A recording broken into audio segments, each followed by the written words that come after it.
Welcome to a new product review by Dreamreef.nl. Today we're taking a look at the new aCone EVO skimmer from Aqua Medic. This skimmer comes in various sizes, but we're taking a look at the 1.0 today. As you can see, it consists out of various parts, so the first thing we're going to do is put it together. And while I'm doing that, I'll tell you a little bit about it. The first thing we're going to do is install the air inlet to the DC runner pump. Now, the display here is the 1.0 aCone, which is good for aquariums up to 800 liters. But there is also a 1.5 and 3.0, which are good for 1500 liters and 2500 liters of aquarium. This one is equipped with a DC runner 1.2. The other skimmers are equipped with bigger DC runner pumps, as you can see. Now, once you put the air inlet on there, you can just hang the DC runner pump straight into your skimmer. Now, make sure that on the part that goes inside the skimmer, you have the rubber bushings on it. That way it will close up nicely. So the next thing we're going to do is install the outlet. Now, this also is very easy. It consists out of two pieces of PVC piping, which you just press together, and thanks to the O-rings they will make a nice seal. And the nice thing about this outlet is that you can point it in pretty much any direction, so you can control your outflow. So the next thing we're going to put on here is the air inlet hose. It's a nice silicone hose which you just hook up to the air inlet that you put on the pump and on the silencer, as you can see what I'm doing right now, that's on the skimmer. So this is not just the air inlet, but on the skimmer itself is also a silencer, and it's even adjustable, so you can decide how much air you want to provide to your skimmer pump. All you have to do is just slide the hoses on. Now, if this is difficult, just make them wet a little bit. So the next thing we're going to do is hook up the controller to the DC runner pump. It's very straightforward, and the connection is only able to fit in one way. So you just press them together and then screw the lid on. It's sealed by an O-ring which will keep the water out. The last thing you need to connect to your controller will be your power cord. And the really nice thing about this controller is that you can really set your skimmer and determine how fast you want it to skim. And there we go, we're set. So the next thing I want to show you is the options you have to set your skimmer. This right here controls the air inlet, so you can close it towards the minus side or open it more to the plus side, allowing you to determine how much air goes to your DC runner pump. The one right here is determining your outflow, which also has a nice plus and minus on it, so you know what you're doing. And to really show you what happens when you turn that valve, we took a picture right here. That's your outflow, and as you can see, you can close it up and open it again. This determines how high you want the water to rise within your skimmer. Alright, so I've set it up in a small tank just to show you guys how it skims, and I can also show you guys what options there are to adjust the skimmer to your needs.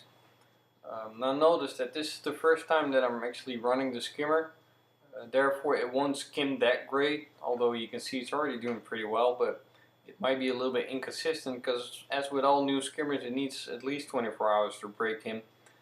You need some organic waste actually inside your skimmer to make it work well. So the first time you're running a skimmer, it might just run over, or it actually won't run over at all. Just let it go for at least 24 hours until you start tuning it.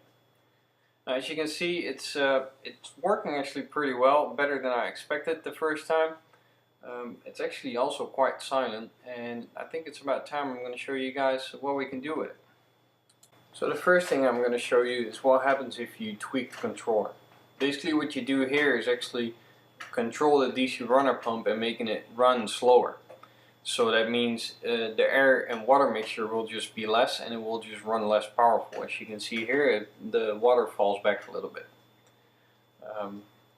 I would actually recommend running your pump at full power, because that way you always have maximum skimmer availability. But I can understand if, for example, you don't have any fish in your tank and just corals, you can run it at a little bit lower power.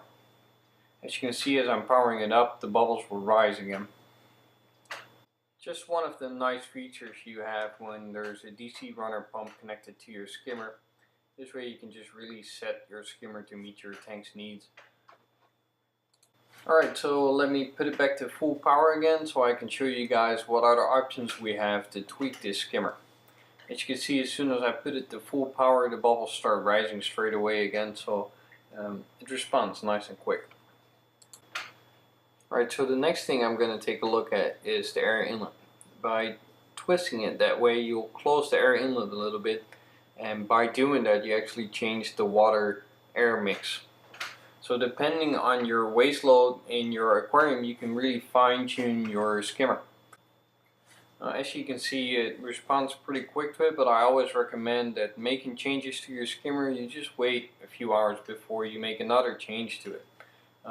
This function, together with the function of the outflow, will probably be one of the things you use most commonly to really set your skimmer to your tank's needs. Alright, so we're taking a look at the outflow, which is the other knob behind the air inlet in this case. There's also a plus and minus on it, which allows you to change it, and as you can see, when I twist it, I will restrict the water going out of the skimmer, actually rising the water level in the skimmer, and thereby, as you can see now, overflowing it with skimming, exactly how we want it to be. Now, if your skimmer runs for a little while, or if you close it too much, this is exactly what happens. So in the beginning, I also advise just leaving it open, let it run for 24 hours, and then start tweaking it to your tank's needs. As you might have noticed, on the actual outflow at the bottom of the skimmer, there's air bubbles coming out.